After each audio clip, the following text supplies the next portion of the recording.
കാള പെറ്റുവെന്ന് കേട്ടാൽ കയറെടുത്തോണ്ട് ഓടുന്ന തിരുവനന്തപുരം ഭദ്രാസന മെത്രാൻ വിരുദ്ധ ഭരണക്കാരുടെ ചതിക്കുഴി പാകിസ്ഥാനികളുടെ മൈൻഡ് സ്ഫോടനത്തെക്കാൾ ഭയാനകമാണ്.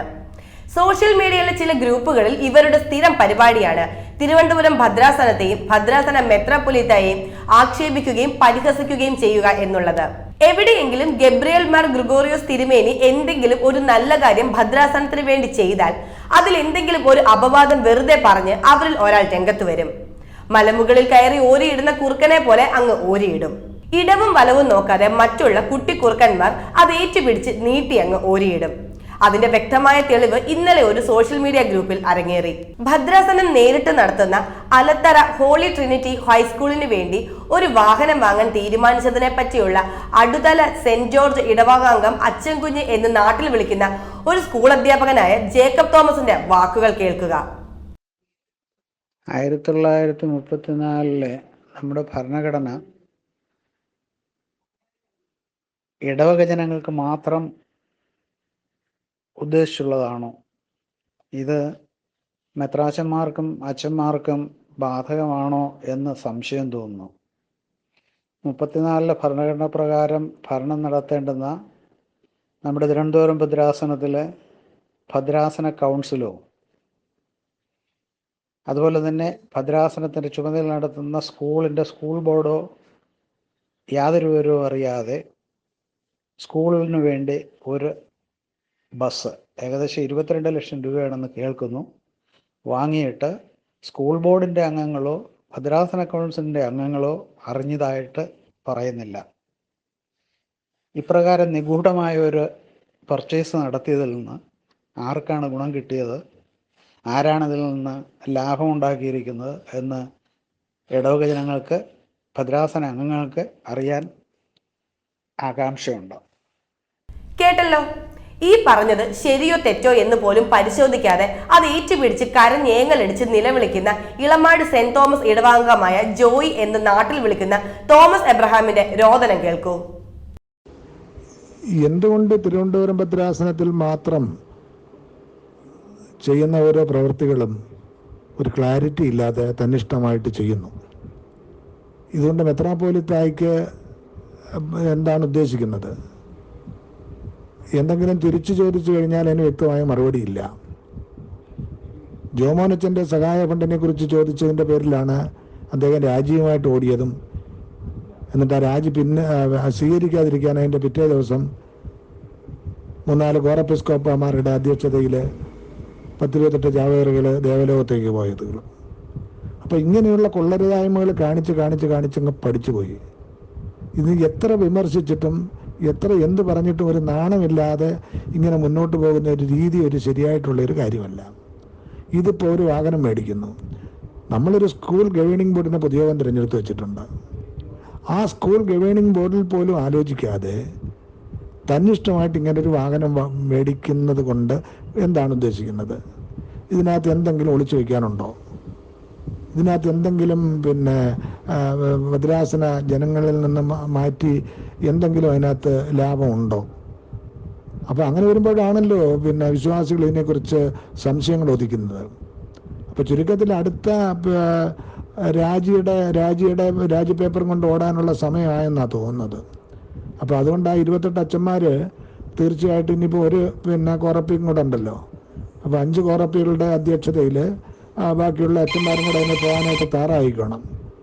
ജനം വിമർശിച്ചുകൊണ്ടേയിരിക്കും, അതിന് സംശയമൊന്നുമില്ല. Thank you. ആ ഗ്രൂപ്പിൽ പിന്നീട് ആരും ഇതിന്റെ വാലിൽ തൂങ്ങി ഏറ്റുപിടിക്കാൻ ഇല്ലാത്തതിനാൽ പിന്നെ ചർച്ച അവിടെ അവസാനിച്ചു.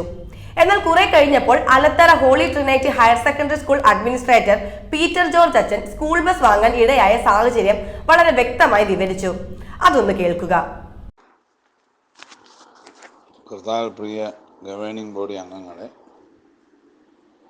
വളരെ വേദനയോടെ ചില കാര്യങ്ങൾ അറിയിക്കട്ടെ.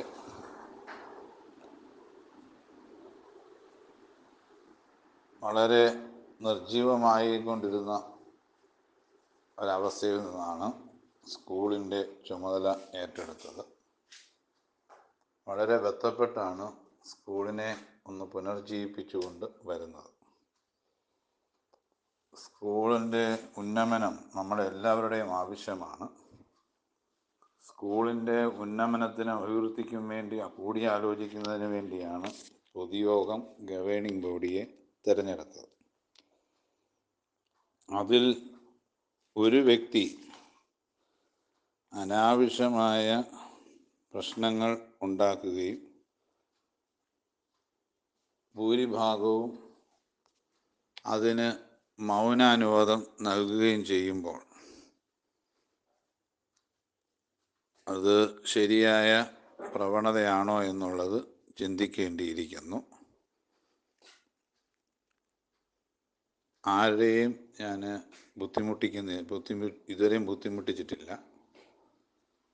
ചിലർ സ്കൂളിലേക്ക് കടന്നു വരുന്നു, സ്കൂളിൻ്റെ കാര്യങ്ങൾ അന്വേഷിക്കുന്നു, അവരെ കൊണ്ട് ചെയ്യാവുന്ന സഹായങ്ങൾ ചെയ്യുന്നു.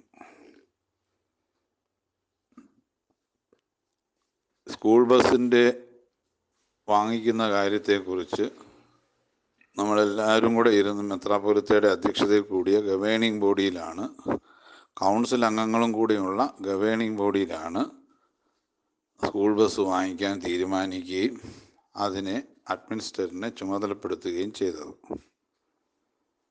ആ തീരുമാനം മെത്രാപ്പൊലീത്ത സൈൻ ചെയ്ത് പരിശുദ്ധ ബാബാ തിരുമനസിന് അയച്ചു കൊടുക്കുകയും ദേവലോകം ഓഫീസ് അതിന് പരിശോധിച്ചതിന് ശേഷമാണ് ലോൺ എടുക്കാനുള്ള പെർമിഷൻ ITR സഭ തന്നിട്ടുള്ളത്. 3 ബസ്സുകളാണ് പ്രധാനമായും നമ്മൾ പരിശോധിച്ചത്. SML, എയ്ഷർ, ടാറ്റ. എയ്ഷറിൻ്റെ വണ്ടി 3 സിലിണ്ടർ ആയതുകൊണ്ട് നമ്മുടെ കട്ടേര ഭാഗത്തെ കയറ്റം, വലിയ ഒരു കയറ്റമുണ്ട്. സ്കൂൾ ബസ്സിൽ പിള്ളേരെ കൊണ്ടുവരുന്ന വഴിക്ക് ഒരു വലിയ കയറ്റമുണ്ട്. ആ കയറ്റം പിള്ളേരെ ഫുൾ ലോഡ് വെച്ച് കയറാൻ പറ്റത്തില്ല എന്ന് ടെസ്റ്റ് ഡ്രൈവ് നടത്തി മനസ്സിലാക്കിയത് കൊണ്ടാണ് എയ്ഷർ വണ്ടി നമ്മൾ വേണ്ട എന്ന് വെച്ചത്. രണ്ടാമത് ടാറ്റയുടെ വണ്ടിക്ക് 26 ലക്ഷം രൂപയാണ് അവർ ചോദിച്ചത്. 1.5 ലക്ഷം രൂപ ഡിസ്കൗണ്ട് കഴിഞ്ഞിട്ട് 24.5 ലക്ഷം രൂപയാവും എന്ന് പറഞ്ഞു. ടാറ്റയുടെ മാർക്കോ പോളോ 32 സീറ്റർ 31+1 അതാണ് മോഡൽ നമുക്ക് പറഞ്ഞത്. അവിടെ നമുക്ക് സ്വീകാര്യമായി നമ്മുടെ സൗകര്യങ്ങൾക്ക് ഇണങ്ങി വരുന്നൊരു വണ്ടി SML മാത്രമാണ് നമ്മൾ കണ്ടെത്തിയത്. അത്യാവശ്യം വണ്ടിക്ക് പവറും ഉണ്ട്. 3533 cc ആണ് വണ്ടി. 4 സിലിണ്ടറാണ്. കയറ്റം വലിക്കും ഒക്കെ ചെയ്യും. അത്യാവശ്യം നമുക്ക് കുറച്ച് അധികം പിള്ളേരെ വേണമെങ്കിലും അതിൽ കൊള്ളിക്കാം എന്നൊക്കെ ഉള്ള എല്ലാ ഘടകങ്ങളും വെച്ചുകൊണ്ടാണ് SML എടുത്തത്. എയ്ഷറുകാരനും ടാറ്റക്കാരനും പഴയ വണ്ടിക്ക് 1.5 ലക്ഷം രൂപയാണ് റീസെയിൽ വാല്യൂ, എക്സ്ചേഞ്ച് വാല്യൂ ആയിട്ട് പറഞ്ഞത്. എന്നാൽ SMLകാരൻ നമുക്കത് 2,20,000 രൂപ എക്സ്ചേഞ്ച് ബോണസായിട്ട് തന്നു. കൂടാതെ ആ വണ്ടിയിൽ 1 ലക്ഷം രൂപയുടെ ഡിസ്കൗണ്ട് നമുക്ക് തന്നിട്ടുണ്ട്. അത്രയും ഡിസ്കൗണ്ടും ഒക്കെ കൂടാതെ 5 വർഷം ഫ്രീ സർവീസ്, 5 വർഷം അല്ലെങ്കിൽ 1 ലക്ഷം കിലോമീറ്റർ, ഇത് ഏതാണോ ആദ്യം വരുന്നത് അതുവരെ ഫ്രീ സർവീസാണ് നമുക്ക് പറഞ്ഞിരിക്കുന്നത്. പുതിയ വണ്ടികളിലുള്ളതുപോലെ ന്യൂമാറ്റിക് ഡോറാണ് ഒരു ഓഫറായിട്ട് തന്നത്. അപ്പോൾ ഇത്രയും ഓഫർ തന്നത് SML മാത്രമേ ഉണ്ടായിരുന്നുള്ളൂ. അതുകൊണ്ടാണ് ഈ 3 വണ്ടികളുടെയും കൊട്ടേഷൻ പരിശോധിച്ചതിന് ശേഷമാണ് SMLൻ്റെ വണ്ടി നമ്മൾ എടുത്തത്. ഈ കാര്യങ്ങളെല്ലാം ഇടവക മെത്രാപ്പൊലീത്തയെ ധരിപ്പിച്ചിട്ടുണ്ട്. അതിൻ്റെ പരിശുദ്ധ ബാബാ തിരുമനസിന് ഇതിൻ്റെ എല്ലാം ലെറ്റർ അയച്ചിട്ടുമുണ്ട്. അങ്ങനെയാണ് ലെറ്റർ ഒപ്പിട്ട് കിട്ടുകയും അനുവാദം കിട്ടിയതിന് ശേഷമാണ് നമ്മൾ വണ്ടി വാങ്ങിച്ചത്. ഓക്കെ.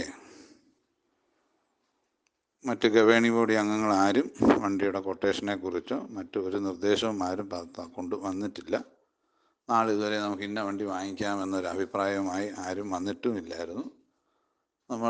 അതുകൊണ്ട് നമ്മൾ അന്വേഷിക്കാവുന്നിടത്തൊക്കെ അന്വേഷിച്ചു, നമ്മൾ വണ്ടി വാങ്ങിച്ചു. ഭാരത് ബെൻസിൻ്റെ വണ്ടിക്ക് ഇതിനേക്കാളൊക്കെ വളരെ വില കൂടുതലാണ്. അതുകൊണ്ട് അത് അന്വേഷിക്കാൻ പോയതുമില്ല. ഓക്കെ. വളരെ സുതാര്യമായിട്ടാണ് കാര്യങ്ങൾ ചെയ്തിട്ടുള്ളത്. ആർക്ക് വേണമെങ്കിലും അതിൻ്റെ രേഖകൾ വന്ന് പരിശോധിക്കാം. എല്ലാം വളരെ സുതാര്യമാണ്. പിന്നെ അനാവശ്യമായ വിമർശനം നല്ലതാണ്. അനാവശ്യമായ വിമർശനങ്ങൾ നടത്തുമ്പോൾ അത് സ്കൂളിൻ്റെ ഉന്നമനത്തിന് പ്രയോജനപ്പെടുമെങ്കിൽ നല്ലതാണ്. പ്രയോജനപ്പെടുത്തില്ലെങ്കിൽ അത് ഒഴിവാക്കണം. ഓക്കെ, കൂടുതൽ അധികമായി പറയാൻ ആഗ്രഹിക്കുന്നില്ല. ഇത് വ്യക്തമായ ആലോചന, ഒരു വാക്ക് കൊണ്ട് മാത്രം പറയുന്നു, വ്യക്തമായ ആലോചനയോടുകൂടി തന്നെയാണ്, എല്ലാവരോടും ആലോചിച്ച് തന്നെയാണ് ഈ വണ്ടി വാങ്ങിച്ചിരിക്കുന്നത്. ഇതാണ് കവി പാടിയത്. ക്ഷീരമുള്ളോര കിട്ടിൽ ചുവട്ടിലും ചോര തന്നെ കൊതുകിന് കൗതുകമെന്ന്. ഇതാണ് ഭദ്രാസന നേതൃത്വം എന്ത് വൃത്തികെട്ട ചതിപ്രയോഗവും കാണിക്കുകയും പറയുകയും ചെയ്യുന്ന ഇവരെ ഇനിയെങ്കിലും തിരിച്ചറിയുക. ആടിനെ പട്ടിയാക്കുന്ന ഇവരുടെ ജൽപ്പനങ്ങളെ തിരിച്ചറിഞ്ഞ് തള്ളിക്കളയുക.